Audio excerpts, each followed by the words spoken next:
Hello everyone, welcome back to my channel. आज मैं आपको बताऊंगी most useful words with Hindi meaning. ऐसे वर्ड्स, अगर आपकी इंग्लिश की वोकैबुलरी वीक है, आपको वर्ड्स की मीनिंग नहीं पता है, तो सबसे पहले आप रोज़ थोड़े थोड़े वर्ड्स की मीनिंग को समझते हुए चलें। कम से कम 10 से 15 नए वर्ड्स हर रोज़ सीखें। तो आज मैं आपको बताऊंगी ऐसे ही कुछ यूजफुल वर्ड्स। सबसे पहला, नंबर 1, अनकॉन्शियस। अनकॉन्शियस का मतलब होता है बेहोश। जब कोई व्यक्ति होश में नहीं होता है और हमें कहना होता है कि वो बेहोश है, तो आप इसके लिए वर्ड यूज़ करेंगे बेहोश के लिए अनकॉन्शियस। अनकॉन्शियस का मतलब बेहोश। जैसे कि वो बेहोश है, मैंने कहा वो बेहोश है, तो मैं कह रही हूँ ही इज़ अनकॉन्शियस। यहाँ पे मैं लड़के की बात कर रही हूँ। जैसा कि आप पिक्चर में देख रहे होंगे, यहाँ पे एक लड़का बेहोश है, तो मैंने कहा वो बेहोश है, ही इज़ अनकॉन्शियस। लेकिन अगर यहाँ पे कोई लड़की होती और आप कह रहे होते कि वो बेहोश है, तो आप कहते शी इज़ अनकॉन्शियस। ठीक है, कॉन्शियस का मतलब होश में है, अनकॉन्शियस का मतलब बेहोश है। ठीक है, वो अभी भी बेहोश है। अब मैंने कहा वो अभी भी बेहोश है, तो मैं कहूँगी he is still unconscious. Still का मतलब अभी भी, ही इज़ स्टिल अनकॉन्शियस। अगला वर्ड है ऑइंटमेंट। ऑइंटमेंट का मतलब होता है जब आप घाव पर कोई दवाई लगाते हैं, घाव पर कोई यानी कि मरहम लगाते हैं, तो मरहम को ही कहते हैं ऑइंटमेंट। ठीक है, ऑइंटमेंट। जैसे कि आप यहाँ पे देख रहे होंगे, एक व्यक्ति अपने हाथ पर ऑइंटमेंट लगा रहा है। ये क्रीम नहीं लगा रहा है, ये मरहम लगा रहा है। ठीक है, तो इसी को बोलते हैं, यानी कि मरहम को बोलते हैं ऑइंटमेंट। चले इसे मैं आपको सेंटेंस में बताती हूँ। जैसे कि मैंने कहा कि सौरभ अपने घाव पर मरहम लगा रहा है। सौरभ अपने घाव पर मरहम लगा रहा है। Saurabh is applying ointment to his wound. To his wound, wound का मतलब घाव। ठीक है, नेक्स्ट वर्ड देखिए। अगला वर्ड है LAME, लेम। लेम का मतलब होता है लंगड़ा। लंगड़ा, ओके, लेम का मतलब लंगड़ा। ठीक है, तो अब देखिए मैं इसे अब सेंटेंस में इस्तेमाल करके बताती हूँ। तो ध्यान रखिएगा, काफ़ी लोगों को इसकी यानी कि इंग्लिश नहीं आती है। लंगड़े की बहुत ही बेसिक वर्ड है और बहुत ही यूज़फुल वर्ड है। जैसे कि मैंने कहा गिरने के बाद वो लंगड़ा हो गया था। ठीक है, गिरने के बाद वो लंगड़ा हो गया था, तो मैं कहूँगी he was lame after the fall. After the fall, he was lame after the fall. Next है, अब एक और सेंटेंसेस का देखिए, उसके बाद नेक्स्ट वर्ड पे चलते हैं। ठीक है, मैंने कहा वो लंगड़ा लड़का कौन है। वो लंगड़ा लड़का कौन है, तो मैं कहूँगी who is that lame boy. Who is that यानी कि कौन है वो। लेम बॉय, लेम बॉय यानी कि लंगड़ा लड़का। कौन है वो लंगड़ा लड़का। वो लंगड़ा लड़का कौन है, अगर आपको ये पूछना है तो आप ऐसे बोलेंगे who is that lame boy. Next है नंबर 4, गल्प। गल्प का मतलब होता है निगलना। ठीक है, निगलना। गल्प का मतलब निगलना। जैसे कि इसे अब आप सेंटेंस में देखिए। अब मैंने कहा कि उसने इसे एक घूंट में पी लिया या निगल लिया, तो आप कैसे बोलेंगे। उसने इसे एक घूंट में पी लिया या निगल लिया, तो आप कहेंगे he drank it in one gulp. Okay, he drank it in one gulp. उसने इसे एक घूंट में पी लिया या निगल लिया।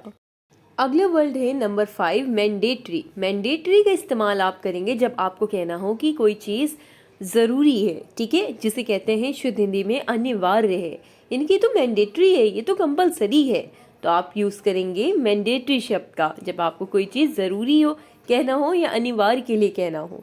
ठीक है, मैनिपुलेट। नेक्स्ट वर्ड है मैनिपुलेट।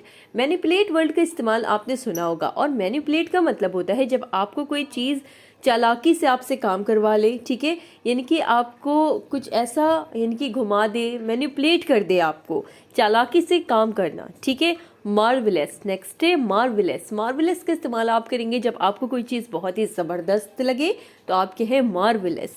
ठीक है, मार्वेलस यानी कि बहुत ज़बरदस्त आपको लगा। नेक्स्ट है नंबर 8, मैंने कहा मैश।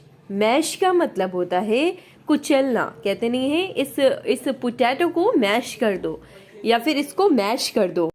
नेक्स्ट है नंबर 9, नेग्लिजेंस। नेग्लिजेंस का मतलब होता है जब आपको कहना हो किसी को लापरवाही। ठीक है, किसी चीज़ को अगर आपको कहना है लापरवाही तो आप कहेंगे नेग्लिजेंस। ठीक है, नेग्लिजेंस। मैश का मतलब कुचलना, मार्वलेस का मतलब बहुत ज़बरदस्त, मैनिपुलेट का मतलब चालाकी से काम करना, मैंडेटरी का मतलब अनिवार्य, ज़रूरी।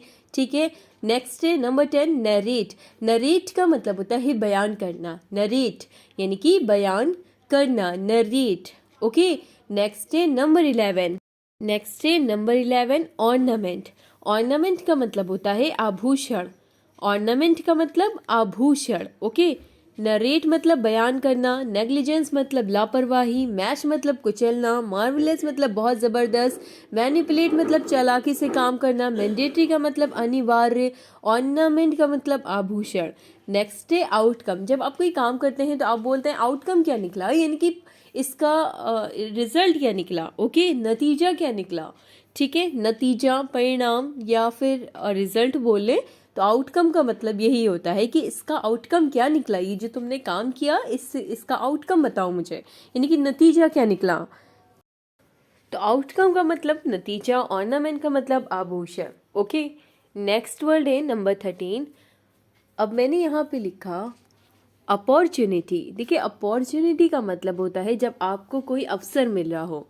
ठीक है, जैसे कि तुम्हारे पास अपॉर्चुनिटी है वहाँ जाने की, तो अपॉर्चुनिटी का मतलब होता है अवसर। बहुत ही इंपॉर्टेंट वर्ड है ये अपॉर्चुनिटी, और आपने देखा होगा बहुत यूज़ होता है ये वर्ड। ठीक है, ऑब्जेक्शन। ऑब्जेक्शन का मतलब क्या होता है? ऑब्जेक्शन का मतलब होता है जब आप किसी के खिलाफ कुछ आवाज़ उठा रहे हो, आपत्ति यानी कि दर्ज कर रहे हो, आपत्ति जाहिर कर रहे हो, तो उसे कहते हैं ऑब्जेक्शन। ऑब्जेक्शन है मेरा, ऐसे बोलते हैं, तो ऑब्जेक्शन का मतलब आपत्ति। ठीक है, नेक्स्ट है ऑर्डर। ऑर्डर का मतलब होता है सुगंध या खुशबू।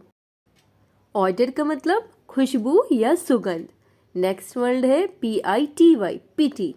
पिटी का मतलब होता है दया करना। ठीक है, जब आपको किसी पे दया आ रही हो तो आप बोलेंगे पिटी। ठीक है, तो पिटी का मतलब दया करना, दया करना। नेक्स्ट वर्ड है नंबर 17। मैंने यहाँ पे लिखा PREDICT। इसका मतलब होता है भविष्यवाणी करना, यानी कि प्रिडिक्ट। प्रिडिक्ट का मतलब होता है भविष्यवाणी करने से उसने प्रिडिक्ट किया था, यानी कि उसने भविष्यवाणी की थी। तो प्रिडिक्ट का मतलब भविष्यवाणी करना, भविष्यवाणी करना। ओके, राटन। राटन का मतलब होता है सड़ा हुआ। ठीक है, सड़ा हुआ, गला हुआ। तो प्रिडिक्ट का मतलब भविष्यवाणी करना, पिटी मतलब दया करना, ऑर्डर मतलब सुगंध या खुशबू, ऑब्जेक्शन मतलब आपत्ति, अपॉर्चुनिटी मतलब अवसर। अपॉर्चुनिटी यानी कि अवसर।